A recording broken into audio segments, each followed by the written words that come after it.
Welcome to another edition of Around with Randall, your weekly podcast on making your nonprofit more effective for your community. And here is your host, the CEO and founder of Hallett Philanthropy, Randall Hallett. Thank you so much for your time in joining me, Randall, on this edition of Around with Randall. We jump into one of the hottest topics in nonprofit work and in the nonprofit world, and that's the ever seems to be growing, increasing area of mergers. No matter what part of the nonprofit sector you're in, mergers are becoming more and more normalized. Now, in healthcare, they probably have been out in front of the curve. Healthcare has seen nonprofit hospitals and health systems have seen immense merging. But we are now seeing it in other parts of the nonprofit world. So if we think about healthcare, we'll start there. You certainly think about the largest nonprofit healthcare system in the United States, and CommonSpirit was a merger between Dignity and CHI. And before that, both of them had merged with various other things. We have an enormously large system in Advocate Aurora, which was Advocate and Aurora before. Now, with another merger, bringing in Atrium to make it one of the largest players potentially in the healthcare market.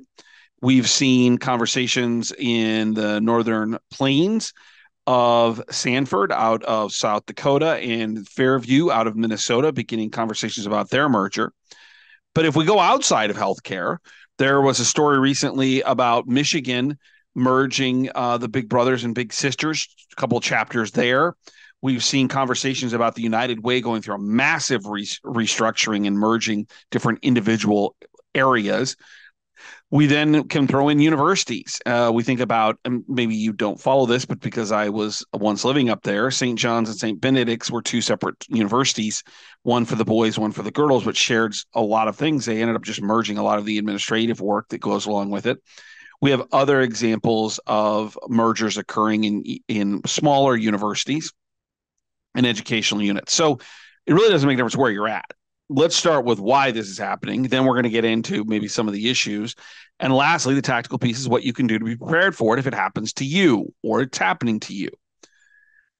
Why it's happening is that there's a belief system, if done correctly, and the for-profit world has maximized this a lot better probably than the nonprofit world, which I'll talk about in a second, that if you merge, you're going to create a kind of a thinner, more lean opportunity if you bring the back ends of duplication together. Number one. Number two is it might give you greater buying power. Number three, so there's cost savings, and there's also then cost savings or the ability to reduce buying, and particularly large health systems that are buying billions of dollars worth of, I'll generally call it supplies. You get a better cost if you bring this together and have a little bit more buying power. We're going to buy more of tongue depressors, so we get a better cost per tongue depressor. In healthcare, we have something unique that some health systems have their own insurance networks. And what that does is it gives them greater negotiating power with outside providers and also to create a better efficiency. So it's a lot about cost, sometimes a little bit about revenue if you can bring two things together. If you've ever thought about or seen the movie with Harrison Ford and originally with Humphrey Bogart, around the concept of these mergers. It was in an old movie that, you bring two pieces of technology together, merge them, you can build something new.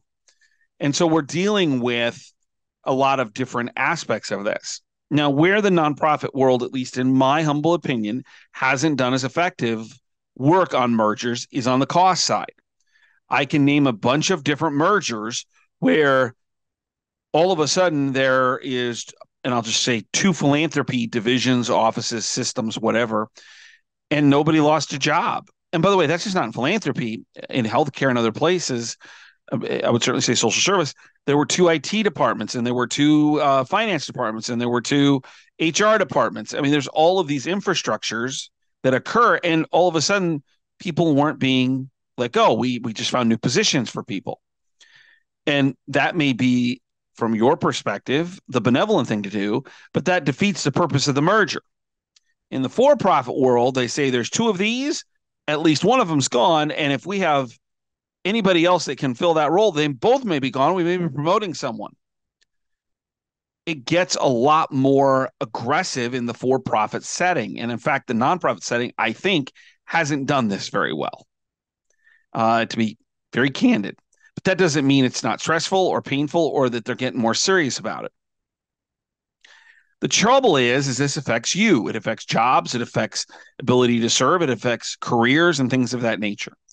And so we've talked a little bit about why it's happening. We've talked about maybe some of the things that aren't being done as well in the merger acquisition world when it comes to for-profits. What we really want to spend some time today with is what can you do when the merger happens? Because it's a threat in many ways to what you want if you're working somewhere in philanthropy within the nonprofit as they begin the merger process. It's tough. It's very, very tough. So let me start with the first thing, which may sound common sense, but all too often, it's not done very well. And it's something you alone can control. Number one is to stay positive. Even if you don't agree with it, even if you think this is a bad idea, even if you are against it, the minute you become negative, you aren't as valuable to the organization, the current state or a new one. There has to be some level of acceptance. There are things that are out of our control. At the end of the day, it's really hard on a personal and professional level to give up control of your life. But in this kind of scenario or situation, particularly when it comes to philanthropy, we don't have a lot of say in these matters. So much so that I work with a client who has been in an acquisition mode, so maybe not mergers per se, but they're acquiring new hospitals.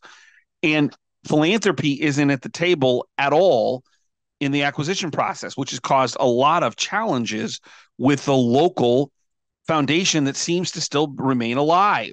Well, how do we manage that? Who fundraise for who? How do we get messaging? So the first thing is that positive nature is acceptance that there are things that are out of your control. I'm not saying it's right. It doesn't feel good. But the minute you sniff the merger or an acquisition and you feel threatened and you come out in a non-positive way, they're looking for easy solutions. And the easy solution is to remove someone or let someone go who isn't on board. Even if you aren't, you have to find a way to put a smile on your face.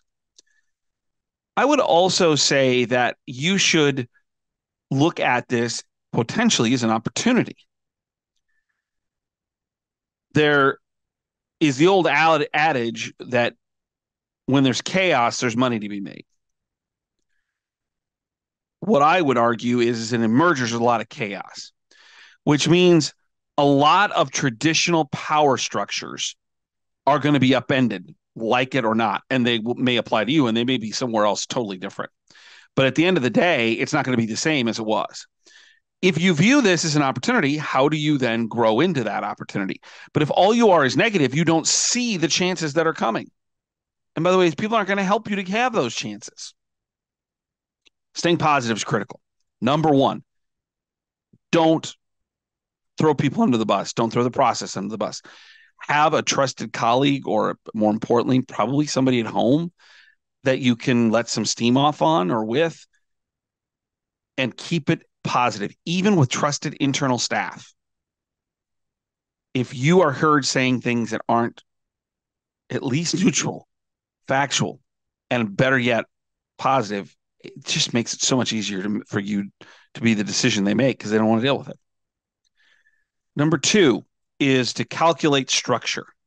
So if a merger is happening, and I use healthcare maybe as because they've done more of this, but I always assumed, because of maybe my finance background, that when a merger occurs that you're going to get rid of people. And as I mentioned, the challenge has been sometimes that's not actually what's happening. So I've got another client who's merging with another nonprofit, large nonprofit. And it turns out that the power structure, the organizational structure, the governance is going to have kind of what you would think of as an East and a West division. And in some ways, they're not getting rid of anybody, at least philanthropically. So the structure is such, if you don't figure that out, there's not as much at jeopardy for you in the near term, or for these people in the near term, because they're going to keep them siloed with just kind of an overhang over the top. And they're doing it in this particular case because of other financial resources that are going to be available if they come together. And so they're going to keep the organization somewhat separate for a while. Well, that means that probably there's not a lot of merging in terms of jobs. So there's less to worry about. That's important to know, because that then can inform you as to what you need to be doing. Versus, we're pushing two nonprofits together. There are two CEOs, we need one. There are two CFOs, we need one. There are two CPOs, Chief Philanthropy Officers, we need one. That becomes a different story. So after remaining positive and being positive, you're able to listen more and be logical. Figuring out the structure of what's coming the best you can will help you know what you have to push. Those are 1 and 2. If you don't do those, if you're not positive and you don't figure out what the structure is and ask a lot of questions and be inquisitive, what you're going to end up with is either being negative and easy to get rid of, or not understanding what your steps should be. So if you don't do those two things, you will regret it. After doing those two, there's some tactical things that come. Number 3 is realizing that the most important thing in this whole process, if you want to stay or if you want to go, is relationships. Early on in my career, really my first major job, I'd even say my first half real job, there was a change in leadership. And there was a scramble for power, for which really I didn't have a lot of interest. I was too young, too inexperienced, and knew that I wasn't going to be in the power structure of whatever came out of this entity. But I watched fairly carefully, and there was one individual that figured out that the best way for him to solidify his place and to grow his career long term, he's a little older than I am, but younger in just, average age, is to align himself with the money, the donors. And there's only one person in this whole change over a 2-year process that made it through: the guy who was closest to the money, which made me understand and realize that when there's chaos, there's power bases. And in philanthropy, nonprofit work, a lot of that's the donors, the board. So your relationships are critically important. Number 1, getting close to and staying close to people that are going to be influencing the decision-making process. Not to get your way, because they should be doing the right thing, but to at least have inside information. Having a source that you can say, tell me what's going on for whatever level you can. Where are we at? And advocates, if possible, to say, this person is really who we need to keep in this organization. Ability to do that is based on communication. It's also important. So you would do the relationship pieces, as I just mentioned, with the people you already know, also figuring out what the relationships look like in the other organization, because that may give you some understanding about who's going to be in control there. Can you make relationships across that merger? It has to be appropriate. There's usually a kind of a quiet period, and they don't want a lot of communication between the two organizations. You should follow the rules.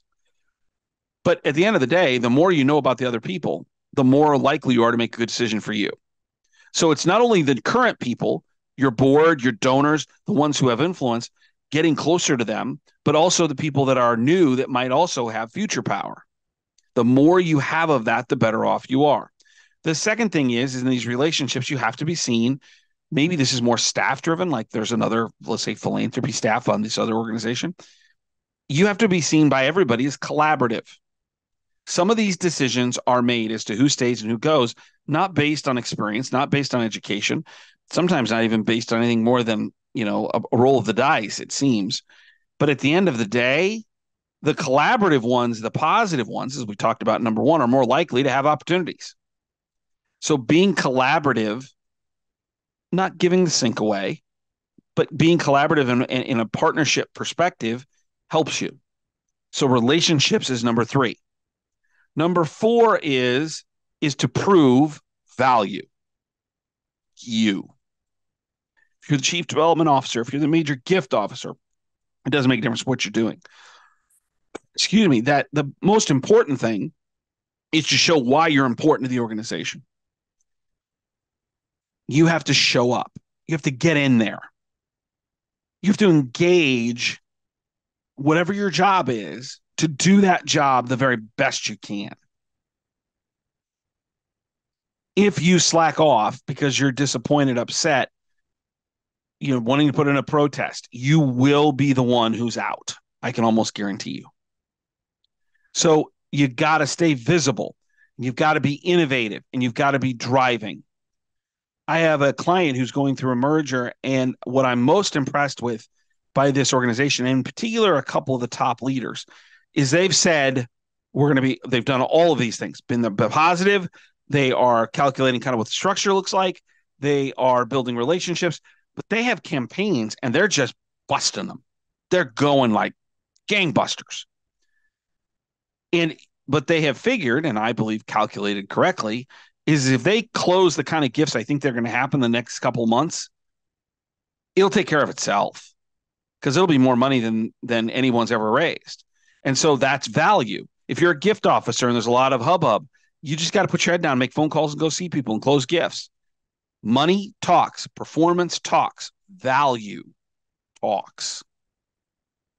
So you're always paying attention, kind of head on a swivel. I think about my basketball days, many eons ago, it seems. Your head was always on a swivel. What's going on around me? But I'm always focused on what's in front of me as well. So proving values, number 4. The last one is the eject button. And I'm not recommending it, but I'd be a fool if I didn't at least talk about for a moment that for a lot of different reasons, you or a small group of people could be the ones on the out in the merger. Sometimes I have viewed it and said, I don't think they made the right decision. And really, when you ask the question, why was that decision made in terms of why this individual over that or this group over that, sometimes there's no answer. It's almost like they, drew straws and it's, picking teams on the playground. I'll take this one, you take that one, I'll take this one, you take that one, and people are left out. It's kind of random at times. It may seem odd. Sometimes this is what happens. So you've got to be prepared.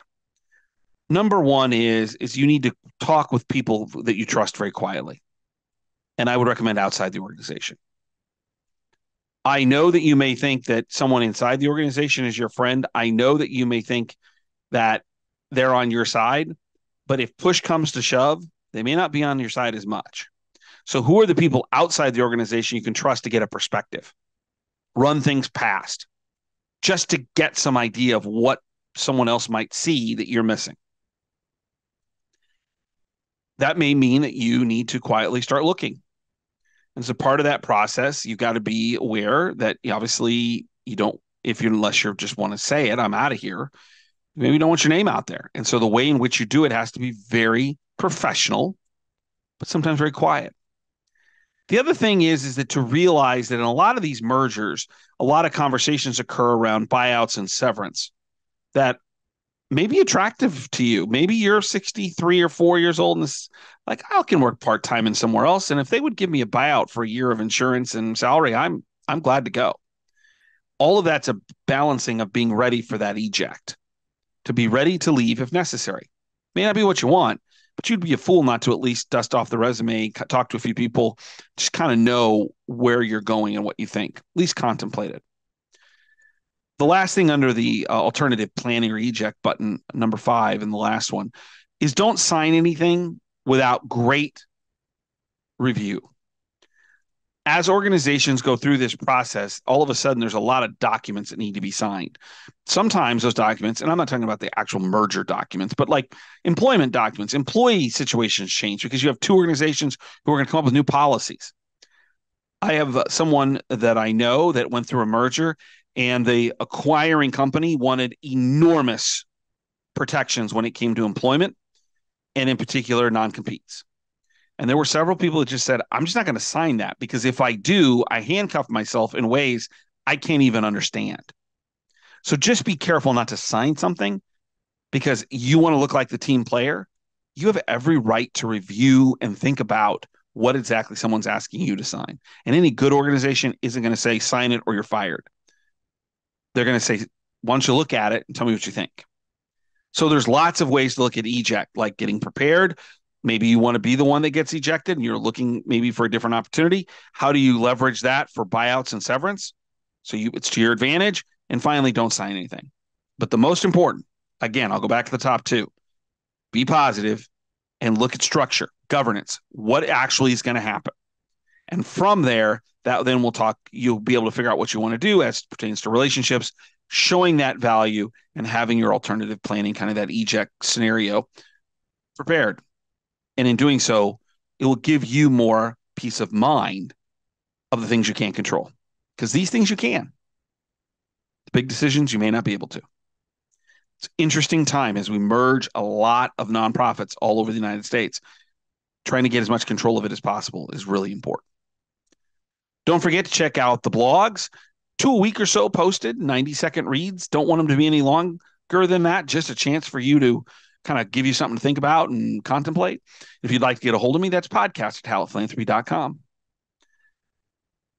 Don't forget that it's important to realize through a merger or through chaos or down giving or whatever, that we in the philanthropic world, the nonprofit world, the fundraising world, really are doing really big things because our communities need this.